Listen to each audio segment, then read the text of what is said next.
Bismillahirrahmanirrahim. Assalamualaikum warahmatullahi wabarakatuh. Dan salam sejahtera untuk kita semua, tuan-tuan dan puan-puan yang dihormati. Pada kesempatan yang sangat berharga ini, saya ingin mempresentasikan proposal penelitian saya dengan tajuk Keberkesanan Model Keusahawanan Berasaskan Digital Persekitaran Bandar Padang yang berada di Indonesia. Hal yang pertama yang akan saya bahas pada presentasi proposal ini terkait dengan latar belakang dan isu utama, yang mana latar belakang yang terjadi sekarang di Indonesia peningkatan jumlah PKS di Indonesia. Jumlah PKS di Indonesia meningkat dari 3,9 juta pada tahun 2020 kepada 4,2 juta pada tahun 2022. Artinya sebanyak 33,6% daripada PKS ini telah menyertai ekonomi digital.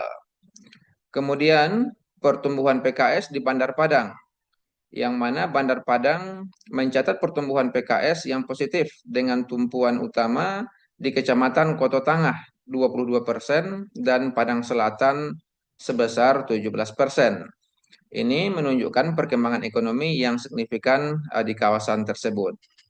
Selanjutnya, cabaran utama PKS yang berada di Bandar Padang, PKS menghadapi kesukaran mendapatkan pembiayaan dan tahap penguasaan teknologi yang rendah. Selain itu, sebanyak 60% PKS tidak mempunyai sistem perakaunan dan 70% menggunakan platform digital pemasaran. Keterbatasan selanjutnya yaitu keterbatasan literasi digital dan keuangan. Literasi digital dan keuangan yang rendah menghalang pengoptimuman potensi PKS. Ini menjadi penghalang utama dalam meningkatkan daya saing di pasaran. Kemudian isu berikutnya, peranan kerajaan dan sektor swasta. Kerajaan dan sektor swasta memainkan peranan penting dalam menyediakan latihan dan sokongan modal. Akses kepada teknologi digital juga perlu diperingkatkan untuk membantu PKS berkembang. Untuk isu lebih spesifiknya, yang pertama PKS di Bandar Padang itu, pembangunan PKS di Bandar Padang menunjukkan pertumbuhan yang ketara. Program sokongan tempatan termasuk latihan pemasaran digital, bantuan modal, dan bimbingan pengurusan perniagaan. Selanjutnya ada semangat keusahawanan. Semangat keusahawanan yang penting merupakan daya tahan dan inovasi PKS. Kajian menunjukkan orientasi keusahawan dapat meningkatkan daya saing melalui inovasi dan peluasan pasaran. Sementara cabaran PKS Bandar Padang, majority PKS di Bandar Padang masih menghadapi cabaran seperti kesukaran pembiayaan, penguasaan teknologi yang rendah, dan kelemahan pengurusan perniagaan. Kemudian selanjutnya kerjasama strategik. Kerjasama kerajaan dan swasta diperlukan untuk menyokong pembangunan ekonomi digital dan meningkatkan penyertaan PKS dalam ekosistem digital. Next. Adapun pernyataan masalah PKS, khususnya yang berada di Bandar Padang, PKS di Indonesia, terutama Bandar Padang, adalah pemacu utama pertumbuhan ekonomi dan pengurangan pengangguran, namun menghadapi cabaran yang ketara. Cabaran kritikal, tahap literasi digital dan keuangan yang rendah, akses pembiayaan terhad dan kurangnya rangkaian menghalang pertumbuhan PKS. Seterusnya, kekurangan kajian. Walaupun semangat keusahawanan penting, kurang kajian empirikal mendalam mengenai kesannya terhadap kejayaan PKS di Bandar Padang. Untuk pertumbuhan PKS dapat dilihat pada grafik yang telah kami berikan pada sebelah kiri, yakni PKS mengalami peningkatan dari tahun 2022 yang hanya 39.924 menjadi 47.692 unit keusahawanan yang berada di Bandar Padang dalam kurun waktu peningkatan 2022 sampai dengan 2024. Kemudian dari isu utama dan latar belakang yang kami utarakan disertai dengan keadaan PKS di Bandar Padang, jadi ada beberapa komponen yang ingin kami kaji dalam penyidikan ini. Yang mana yang pertama itu kami ingin melihat tentang personality individu, sokongan profesional, bakat kemahiran, pendidikan keusahawanan, sumber keuangan, mentor, dan latar belakang. Ini merupakan subkonstruk dari model keusahawanan berasaskan digital. Ya artinya model keusahawanan berasaskan digital itu merupakan exogen variable. Sementara keberkesanan keusahawanan persekitaran Bandar Padang itu merupakan endogen variable. Selanjutnya akan dibahas tentang objektif, persoalan, dan hipotesis kajian. Objektif kajian yakni mengenal pasti komponen model keusahawanan berasaskan digital sesuai dengan persekitaran Bandar Padang. Selanjutnya, menentukan hubungan model keusahawanan digital dengan keberkesanan aktiviti keusahawanan. Persoalan kajian, apakah komponen model keusahawanan digital yang sesuai? Adakah terdapat hubungan signifikan antara model keusahawanan digital dengan keberkesanan keusahawanan? Sementara hipotesis H1 sampai H8 peranan setiap komponen sebagai subkonstruk. Artinya sebagaimana slide yang telah kami tampilkan tadi, personality individu, sokongan profesional, bakat kemahiran, pendidikan keusahawanan, sumber keuangan, mentor, latar belakang, dan hipotesis yang terakhir model keusahawanan berasaskan digital terhadap keberkesanan keusahawanan persekitaran Bandar Padang. Jadi inilah yang kami maksud dengan hipotesis yang pertama sampai dengan hipotesis yang ke-8. Seterusnya ada batasan kajian. Fokus kajian ini pada pembentukan model keusahawanan berasaskan digital di Bandar Padang dan hanya melibatkan usahawan yang aktif dalam aktiviti keusahawanan digital. Yang kedua, ada keterbatasan data. Kajian ini tidak dapat menggambarkan secara menyeluruh komponen terbaik dan bergantung pada pengetahuan, ketulusan, dan kejujuran responden. Di sebelah kanan ada kami sajikan dalam transformasi digital itu ada beberapa aplikasi artinya yang mengikut serta dalam pembentukan keusahawanan berbasis digital. Ada itu yang dikatakan dengan e-commerce, kemudian ada transport and food, kemudian ada online travel, kemudian ada juga online media. Nah, itu adalah merupakan data yang hari ini ikut berperan aktif dalam keusahawanan digital yang berada di Indonesia. Selanjutnya, dari seluruh rangkaian yang telah kami paparkan tadi, ada gap penyidikan. Artinya gap ini merupakan perbandingan antara teoretikal terdahulu dengan apa yang akan kami selidiki. Yang pertama ada minimnya konteks lokal dalam penelitian terdahulu. Artinya banyak penelitian terdahulu yang melakukan penyelidikan dalam konteks luar negeri atau bandar besar. Sedangkan konteks lokal seperti PKS di kawasan tertentu masih kurang dieksplorasi secara mendalam. Kemudian yang kedua, kurangnya penelitian yang menggunakan kerangka teori komprehensif. Penelitian sebelumnya masih terbatas dalam penggunaan kerangka teori secara menyeluruh. Kemudian, kerangka konseptual kajian. Adapun teori yang digunakan dalam kajian ini, dalam penyelidikan ini, yakni yang pertama ada yang namanya teori perlakuan terancang. Teori ini menekankan niat, sikap, norma, subjektif, dan kawalan tingkah laku sebagai pendorong keusahawanan. Dan teori ini diperkenalkan oleh Ajezen pada tahun 1991. Seterusnya ada lagi teori efektuasi.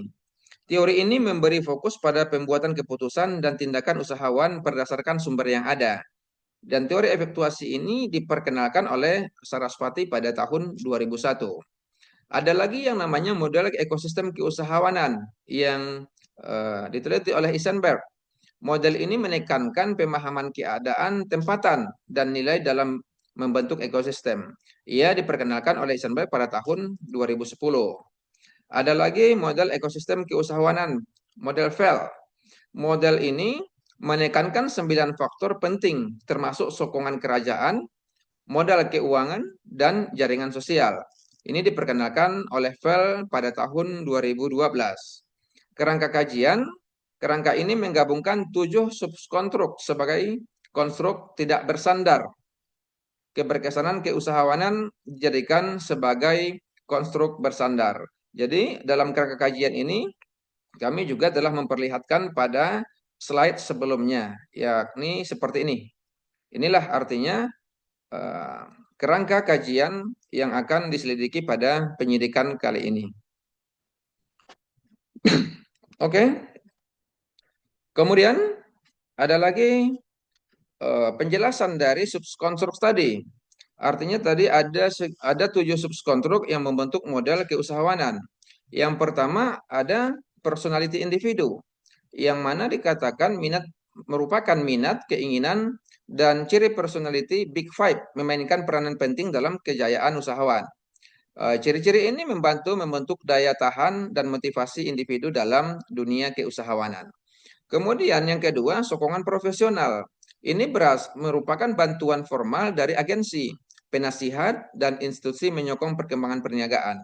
Sokongan ini menyediakan rangkaian dan sumber yang diperlukan untuk pertumbuhan usahawan. Yang ketiga ada bakat kemahiran. Ini terkait dengan kemahiran pengurusan, teknikal, dan insaniah adalah asas untuk membangun perniagaan. Bakat ini membantu usahawan mengatasi cabaran dan mencapai matlamat perniagaan. Yang keempat ada pendidikan keusahawanan, yakni pengetahuan formal dan tidak formal, meningkatkan niat dan keupayaan keusahawanan. Pendidikan ini menyediakan asas teori dan praktikal untuk memulakan perniagaan. Yang kelima itu ada sumber keuangan, akses kepada modal dan pembiayaan dari kerajaan dan institusi keuangan adalah kritikal. Sumber ini membantu usahawan merealisasikan ide perniagaan mereka. Kemudian tadi yang keenam itu ada mentor. Yang dikatakan mentor di sini adalah mentor yang lebih berpengalaman untuk membimbing dan membantu usahawan yang bersedia menceburi bidang keusahawanan. Sementara yang ketujuh, yang terakhir ada yang dikatakan dengan latar belakang keluarga. Latar belakang keluarga merujuk kepada kerjaya yang dimiliki oleh ahli keluarga dan galakan yang diberikan oleh mereka kepada seseorang individu untuk melibatkan diri dalam aktiviti keusahawanan. Oke. Kemudian seterusnya kita mengkaji tentang metodologi kajian. Yang pertama ada reka bentuk kajian. Kajian ini menggunakan pendekatan kuantitatif dengan kaedah tinjauan deskriptif dan keratan rentas. Pendekatan ini bertujuan untuk mendapatkan gambaran menyeluruh tentang fenomena yang dikaji. Kemudian ada lagi populasi kajian. Populasi kajian terdiri daripada 47.692 usahawan PKS digital di Bandar Padang. Pemilihan populasi ini adalah relevan untuk memahami dinamika perniagaan digital di kawasan Bandar Padang. Sampel kajian itu sebanyak 397 responden dipilih menggunakan kaedah persampelan bukan kebarangkalian atau yang dikenal dengan purposive sampling. Kaedah ini memastikan responden yang dipilih sesuai dengan objektif kajian. Dan selanjutnya ada instrumen pengukuran. Kajian menggunakan borang selidik, skala Likert, 7 mata untuk mengukur komponen model dan keberkesanan. Instrumen ini direka untuk mendapatkan data yang tepat dan relevan. Dan selanjutnya ada kaedah pengumpulan data. Data dikumpulkan melalui gabungan kaedah bersemuka dan dalam talian. Pendekatan ini memaksimumkan capaian kepada responden yang pelbagai. Kemudian ada lagi keberkesanan keusahawanan berasaskan digital. Di definisi keberkesanan ini adalah keberkesanan merujuk kepada sejauh mana model keusahawanan digital memberi kesan positif kepada pelaksanaan aktiviti keusahawanan di Bandar Padang. Ia menilai sejauh mana model ini dapat membantu usahawan dalam menghadapi cabaran digital. Kemudian ada lagi yang dikatakan dengan peningkatan kemahiran usahawan. Model yang berkesan dapat meningkatkan sikap, minat, pemikiran, dan kemahiran usahawan. Ini penting untuk memastikan usahawan bersedia menghadapi perubahan dalam era digital. Ada lagi impak sosial dan ekonomi. Keberkesanan juga diukur melalui impak sosial dan ekonomi seperti pengurangan pengangguran. Ia turut melibatkan peningkatan pendapatan dan pengukuhan ekonomi keluarga. Kemudian keberkesanan keusahawan ini juga diukur dari asas kejayaan jangka panjang. Kajian menekankan pentingnya pembentukan sikap dan niat keusahawanan. Ini dianggap sebagai asas kepada kejayaan jangka panjang dalam keusahawanan. Sementara yang terakhir, daya saing dan pasaran digital. Model ini diharapkan dapat memperkukuh daya saing PKS. Ia juga bertujuan untuk memperluas capaian pasaran digital. Kemudian rumusan dan implikasi kajian, ada yang dikatakan dengan sumbangan kepada pembangunan teori. Kajian ini menyumbang kepada pembangunan teori dengan menggabungkan teori perlakuan terancang dan efektuasi dalam konteks digital Bandar Padang. Pendekatan metodologi, penggunaan gabungan EVA, CFA, dan SEM atau Structural Equation Model memberikan pendekatan kuku dalam pembentukan model. Metodologi ini memastikan ketepatan dan kebolehpercayaan hasil kajian.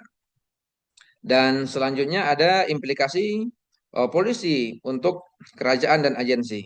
Kajian ini menyediakan panduan praktikal untuk kerajaan dan agensi dalam memperkasakan PKS. Langkah ini termasuk latihan, sokongan keuangan, dan pembangunan mentor.